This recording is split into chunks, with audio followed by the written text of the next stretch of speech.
Assalamualaikum warahmatullahi wabarakatuh.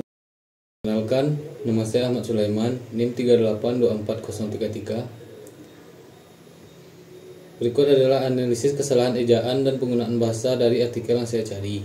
Pertama, manajemen risiko telah menjadi tren utama dalam praktik bisnis saat ini.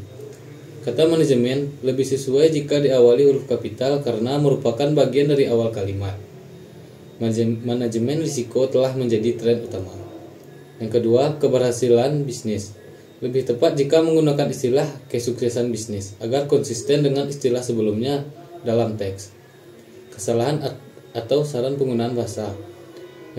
Yang pertama, kalimat risiko bisnis dapat berasal dari berbagai sumber seperti perubahan pasar, kompetisi, teknologi, dan kondisi ekonomi global. Kata kompetisi lebih umum diganti dengan persaingan yang lebih sering digunakan dalam konteks bahasa Indonesia. Revisinya, risiko bisnis dapat berasal dari berbagai sumber seperti perubahan pasar, persaingan, teknologi, dan kondisi ekonomi global.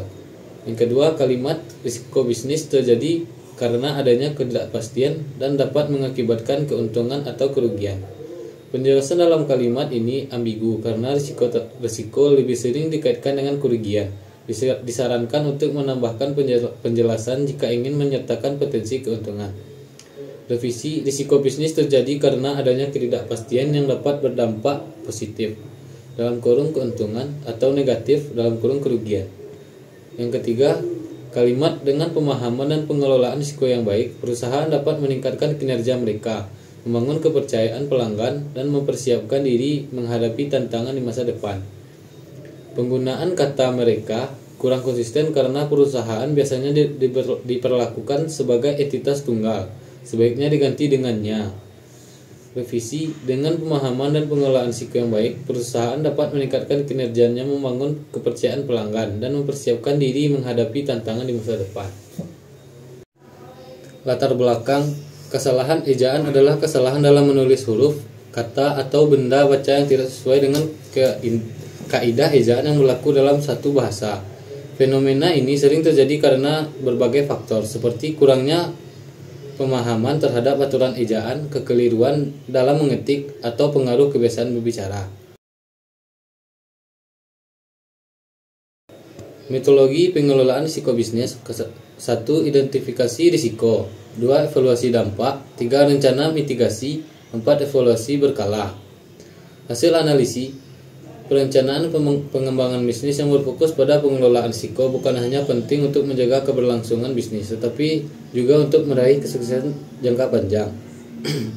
Dalam menghadapi ketidakpastian dan tantangan yang datang dari pasar, teknologi, dan ekonomi global, perusahaan perlu memiliki pendekatan yang sistematis, inovatif, fleksibel, dan merencanakan dan mengelola risiko.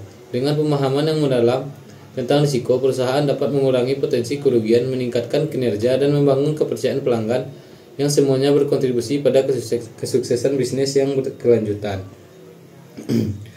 Kesimpulannya, artikel ini menegaskan bahwa perencanaan dan pengembangan bisnis yang efektif harus berfokus pada pemahaman dan pengelolaan risiko. Dalam dunia bisnis yang dinamis dan penuh ketidakpastian, pengelolaan risiko menjadi faktor kunci dalam mencapai kesuksesan jangka panjang. Risiko dapat berasal dari berbagai sumber seperti perubahan pasar, kompetisi, teknologi, dan kondisi ekonomi global yang semuanya dapat mempengaruhi stabilitas dan keberlanjutan bisnis. Oleh karena itu, penting bagi perusahaan untuk mengidentifikasi, menilai, dan mengelola risiko secara sistematis dan proaktif. Sekian video saya. Jika ada kesalahan kata, mohon maaf. Assalamualaikum warahmatullahi wabarakatuh.